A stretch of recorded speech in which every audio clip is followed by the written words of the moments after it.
Chuck, let me turn it over to you, and you can talk about some details about what we've seen with that regard. Great. Well, thank you, Tom. Appreciate that. And again, we want to talk from our experience dealing, firsthand with these false promises. Sometimes technology gives people that they will receive an ROI in a reasonable amount of time. And so I'm going to walk you through a mini case study to illustrate what we mean by that. And but first, I want to set the stage for this story. And so, the big question is, why do many firms and organizations actually invest in technology? Why technology? What's causing that need? And what's the big assumption that they make concerning technology? Number one, I think partners and business leaders want to make more money, and they want to grow that profit, that money, consistently over time. So they want profit, and they want that peace of mind that comes from having a repeatable plan that continues to grow that profit. They don't only want to survive, but they want to thrive. And so that's one key element. The second thing is what's going on right now is that there is a ton of change and a lot more competition due to that change. So there's so many new avenues now and approaches and outsource, methods for corporations and individuals to source legal services, and clients are asking for a lot more for a lot less. And obviously that puts extreme pressure on these business leaders in the space. So we have a highly competitive and an uncertain market. So you actually have profits and peace of mind at odds with highly competitive forces and uncertainty. So what's next? And that's where number 3 comes into play. So typically, leaders are looking for any type of edge, something to address that situation, number 1 and number 2. And this is when tools come into play, and the specific tool that's most popular now is technology, and specifically new technology. So the logic goes, obviously, that if firms can get control of their operations and customer service using technology, the latest technology, they can offer more for less and share those gains in more competitive pricing and quality. And it's always sold to those purchasers of technology in this win-win situation where you invest in and implement technology, you increase efficiency in customer service, and you compete and win more profitable clients. I think that's the basic, idea behind this ROI story, right? And we've heard it a lot. People use a little bit different phrasing and words and marketing and branding to kind of pitch that idea. But technology is that means to an end, right? And, just looking at our little icon there, you kind of recognize that it's like panning for gold. And if you remember back in the day where, all these people left to go to California and try to strike it rich. And unfortunately, the only people that got rich were the people selling the tools and the supporting services around that whole gold rush. So I think that's kind of apropos here. So let's kind of go into this story because I think this will help illustrate what we're talking about. And again, I just want to let you know that as a former CIO and consultant, I've experienced this firsthand from both sides.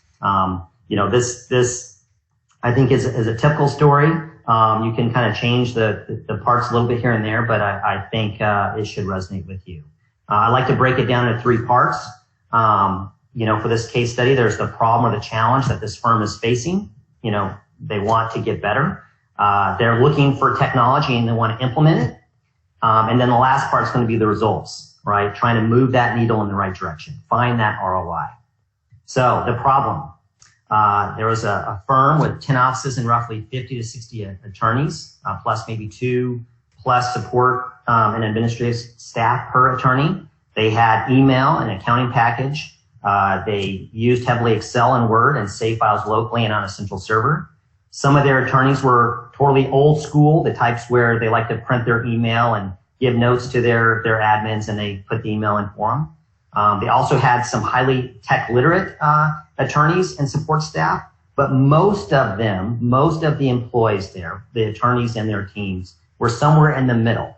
So they felt that they wanted to grow as a firm, and the IT senior leadership and a senior partner decided that they needed to invest in firm-wide technology to try to better get a handle on what everyone's doing and get everyone on the same page, and most definitely try to start addressing their cost issues, because as they started to scale, they were becoming more inefficient, and it was costing more money to do the same type of business.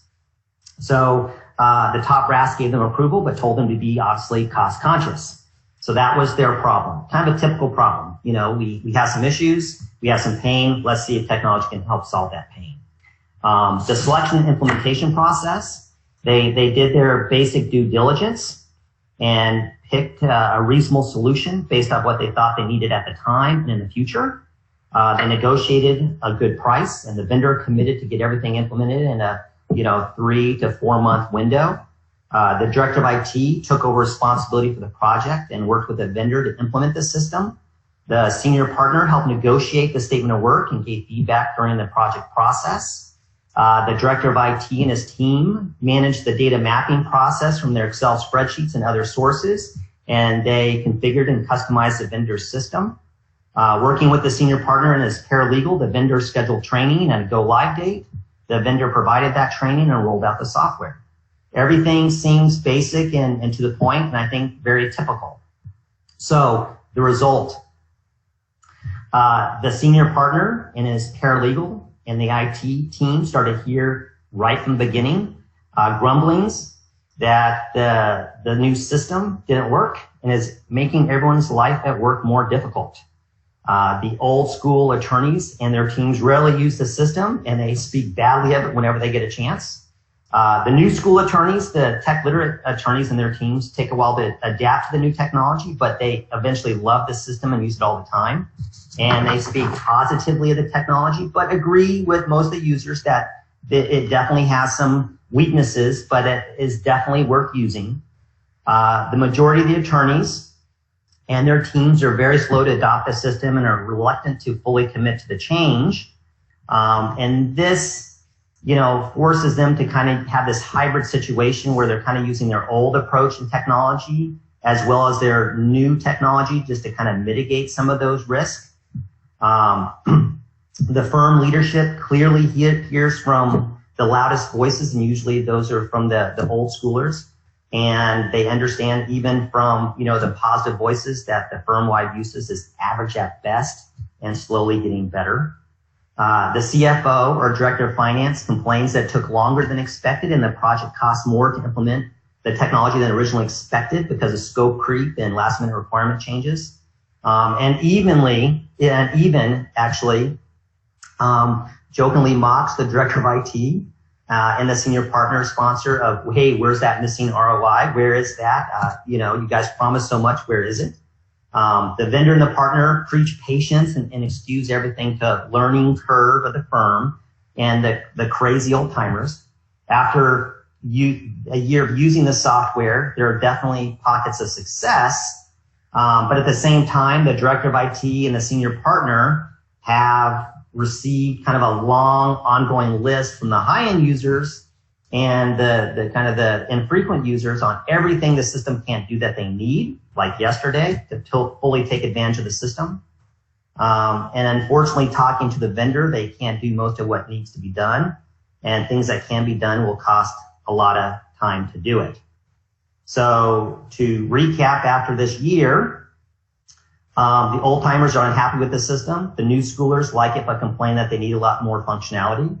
The majority of the firm is still inefficient because they're still doing this hybrid kind of work situation because they fully don't trust the system. The director of IT and the senior partner are frustrated because they need to go ask for more money and more patience while they hope that the next go around will go smoother and they can get more people to use the system. And even the senior leadership, including the CFO, wants to trust this system and they want to trust the director of IT, but it's getting hard because really it's getting still harder to compete for business. And the clients that they still have want more concessions and want the firm to deliver more services. And net, I think the firm, this firm specifically, when talking to this person, really felt like they were being held hostage by the technology, let alone the promise of some kind of ROI, and it was really a question of how do we finally get to these real returns. And they even joked, and this is why it kind of resonates with me, is that, it's not really a return of investment. It felt like a regret of investment. And, we believe that, technology is an oversold solution at this point based on the way people are delivering it. And this is now top of mind for us. And, we based on conversations we've had with our clients and colleagues, and we want to hear your take on it as well. Tom, what do you think? Well, I think I totally agree with everything you say. We often have a disconnect between, as the Altman-Wiles survey showed, a disconnect between leadership of the firm or business, IT, and the end users.